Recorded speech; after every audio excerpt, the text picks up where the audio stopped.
Hi, Paul here, the Running Shoe Guru. This is Marathon Handbook, and this is the new Under Armour Flow Velociti Elite. Velociti Elite from Under Armour is the brand's first marathon carbon-plated racing shoe. As one of the major footwear brands, shall we say, Under Armour are pretty much the last to the party in terms of a carbon-plated racer, and it's something that certainly their athletes have been shouting for quite a while. Some of them have indeed been wearing prototype versions. Sharon Ledecky won New York last year in a pair of the prototype versions, but now, first week of April, the shoe is available to buy. So what do we have here? First of all, a few stats. It's £220 in the UK, $250 in the US, comes in at 210 grams, and we've got a 39mm stack in the heel, 31 in the forefoot, so we've got an 8mm drop. Of course, sticking to the Under Armour trend of having a kind of a one-piece midsole, outsole, so no additional rubber, we have that same kind of finish on the sole here. So no extra rubber on contact points, but the shoes, certainly in the past, have been reasonably hard wearing. So that's not an issue of concern. It does help keep the weight down, and it does help keep the stack up. An outsole typically adding around 2 to 3mm of rubber on the bottom, and kind of tending to make a shoe feel a little bit bottom heavy sometimes. So in a racing shoe, that's a really nice concept.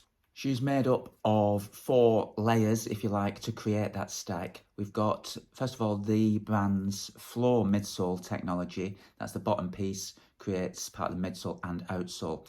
Now here, this is much softer than in previous training versions of these shoes.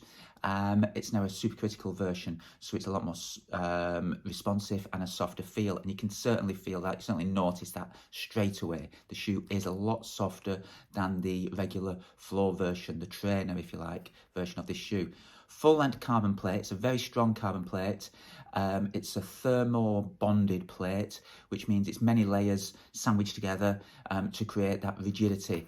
It doesn't feel extra rigid, to be perfectly honest, but it does ride nicely, but we'll come on to that shortly. Then you've got a Pebax foam on the top. Looks very similar. If we can see, I'll do a close-up there. It's very similar kind of finish to what you see on a lot of brands, Saucony Endorphin type of shoes, same kind of thing. And it, again, is a nice, soft, super responsive kind of feel. And then you've got an additional layer of lining of that material as well inside the shoe. So you get stepping comfort. Upper is the Warp 2.0 technology, again seen on previous versions of Under Armour shoes. It's super thin here. You can see my thumb through there, just about. So it's very translucent, super thin. What they've done is taken the traditional material, the construction of it, which is a single layer mesh with these bands stitched into it to create shape and structure and help the upper wrap around the foot neatly, and it does. But they've removed the backing layer, the lining, if you like, so it reduces the weight, keeps it super light, and also helps drain water from the shoe very quickly as well. So first impressions. When you put the shoe on, instantly it feels lighter, it feels softer, and it's certainly the best Under Armour running shoe that I've worn. Not that the other shoes have been bad, but they have felt a little bit firm, particularly the trainer version of the Flow, which was almost like a racer trainer type feel. It was just a little bit firmer, something that you would expect of a road racing shoe from 5-10 years ago maybe.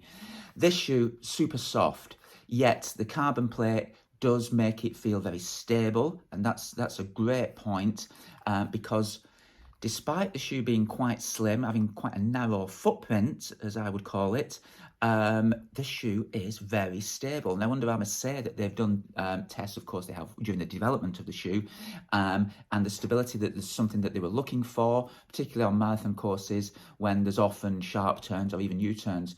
Not that it's designed for a specific course, but it does help with a carbon shoe, particularly shoes with new super foams that are very soft. So stability is right up there. It's a very stable shoe for one with such a soft ride. Fit is great. This Warp 2.0 upper really wraps around the midfoot nicely.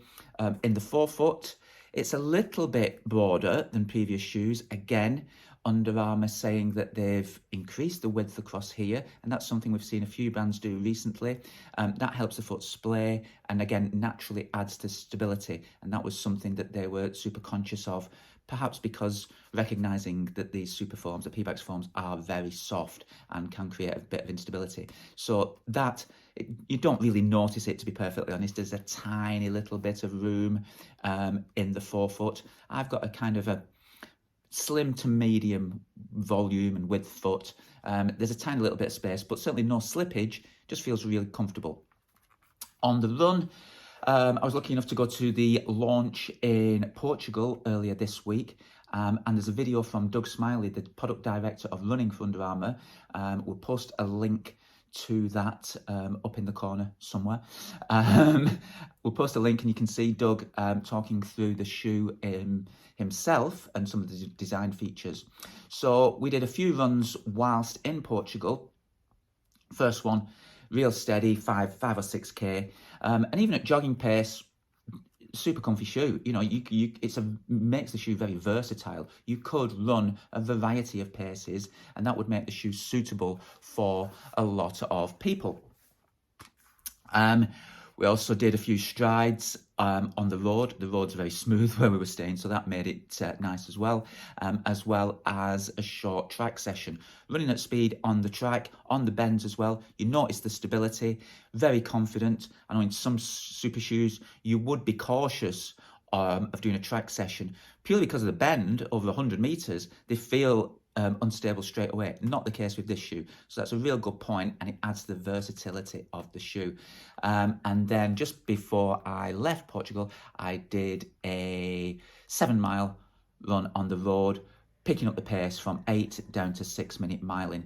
And I found that although the shoe's great when running slower, it does come into its own when you get up to speed. It makes it kind of easier. The shoe feels more natural, feels in its natural habitat, as it were, as you pick up the pace.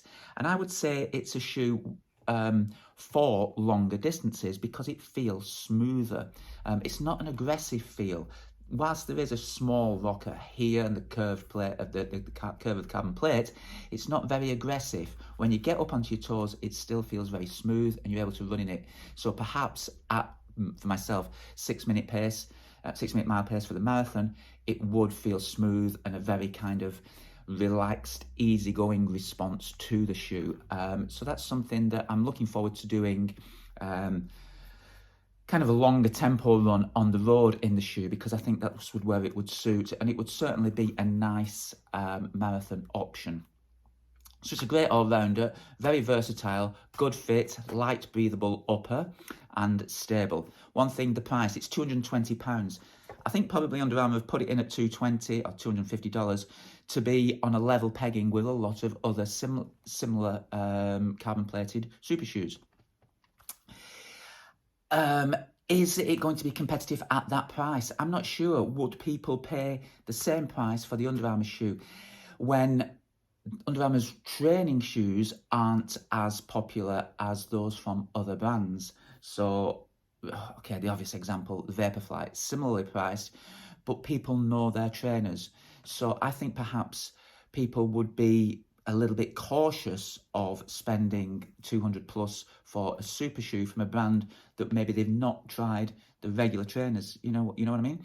So it's as good a shoe as any of the others. I just think I perhaps would have made it a little bit more competitively priced to gain a little bit more traction in the market, even if it was $199, or $190. But a great shoe, light, comfortable, instant step-in comfort, very smooth riding, very versatile, could use it for racing, training, tempo runs, even the track workouts, a very nice super shoe. It's the Under Armour Flow Velociti Elite.